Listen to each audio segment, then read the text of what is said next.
Welcome back, everyone, to Breaking the Fourth Wall of Public Education. Today, we've got a doozy in terms of Chicago. Chicago public schools is a mess right now, and we don't even need to break the fourth wall on Chicago. They're doing it for us this year because this last weekend, from when we're recording this, that the entire school board, which is 7 people right now, resigned because the mayor's meddling. He's been trying to get the CEO or the superintendent fired. He wants to push through these terribly managed directives, DEI related, but more importantly, he wants to appease the Chicago Union to raise teacher salaries, which that all sounds great. Yeah, teachers are criminally underpaid.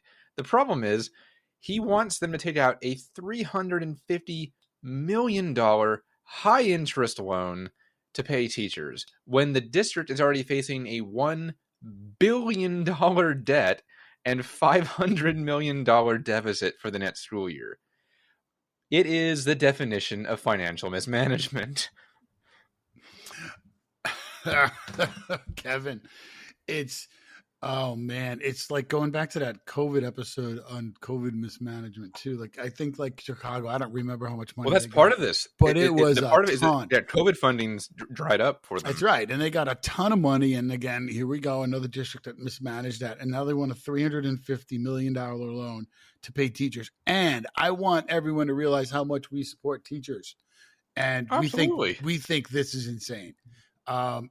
Even if I were a teacher living in the city of Chicago, I wouldn't want this to happen because I'm just looking at taxes and, oh gosh, the amount of money that they're going to be paying for that for the rest of their lives. And what is the point really when it's truly the fault of the people in charge who can't manage this school system correctly? You see what happened, and you see that people are resigning, and you notice that Mayor Brandon Johnson doesn't have a lot of support from people in his own council. Right, in his own council, in his idea of like what he does to control the schools.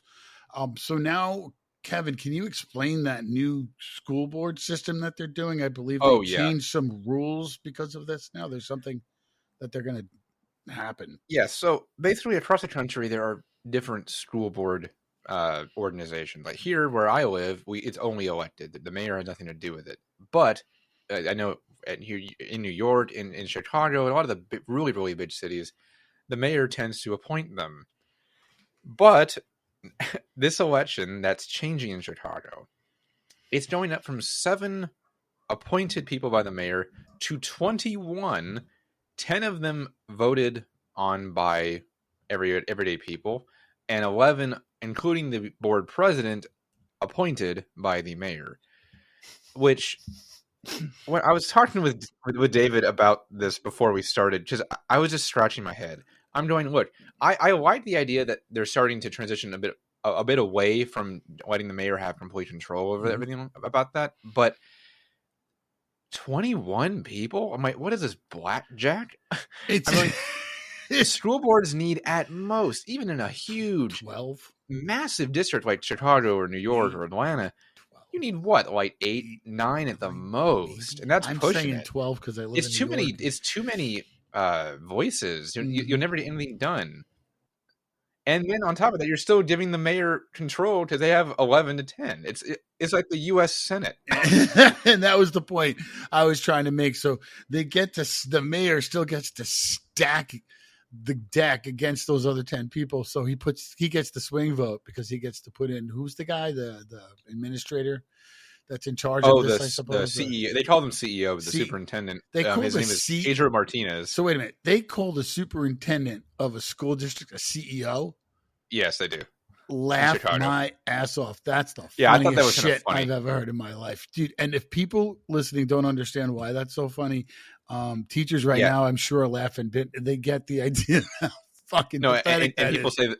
I think Chicago has come to the realization that education really is a business. It is, but it's not like that. I mean, you don't like, oh, never mind. You know what I'm saying? Anyway, so this guy, oh my God. So this Brandon Johnson has essentially taken Chicago's districts to a place of complete economic instability, Kevin, or are they broke? What's up? What is with the They're basically 300? broke.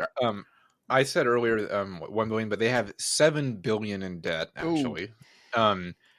500 million deficit with projected for, because we're already entering the point now where when it comes to figuring out numbers, starting the idea of master schedules and stuff, you start doing that for next school year around now, around like October and November. Mm-hmm.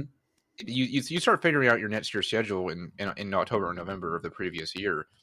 That's what they're doing right now in Chicago, and they already know they have a $500 million deficit that they won't have next year because hello, the COVID funding's gone. So, and they've mismanaged it to hell. So the city of Chicago is in $7 billion worth of debt. Yeah, so the district is 7 billion in debt, Okay. $500 million deficit Ooh. next year. Okay. And you want to take out, actually it was a 300, not 350, but $300 million loan at very high interest rates just to give teachers more money. I go, look, I don't want to lay off teachers, which unfortunately that is where it's going next year. That Pedro Martinez, the CEO of the district, has said that unfortunately layoffs or furloughs are probably coming because they're so terribly financially mismanaged. That's what the mayor wants to avoid. He doesn't want to do that. None of us want to do that, but there has to be some level of financial literacy here. Some actual financial person to go, look, we can't pay people, and you want us to take on more debt? Even the city council, I think like almost the entire council put out a statement saying like, look, we refuse to allow you to have any more appointments in the interim to stack the deck, Yeah. until we have a meeting about what the hell is going on in this district. The city council is rebelling against the mayor too, because this is ridiculous. Like you are creating such dysfunction in the school right now. Oh, and by the way, you want to know when they got COVID fund? You'll find this rich. I didn't tell you. Mm-hmm. You want to know where a lot of the funding was sent to when they got COVID funding? Like what it was used for? Okay. Yeah, what it was used for instead? Yeah. The funding was diverted to help pay for the new Chicago Bears football stadium. Holy shit! Really? Yep. Oh my God! $2 billion was sent to help that. Oh goodness gracious! But here's the statement from the city council. Earlier this year, legislators in Springfield noted the requests they received from the city's lobbying efforts. Many of them shared that the requests focused too much on the $2 billion for a new Bears stadium and not enough for our funding at CPS and other districts across Illinois. That's outrageous. For the full version of this podcast, please find us on Spotify, Apple Podcasts, or wherever you listen to podcasts.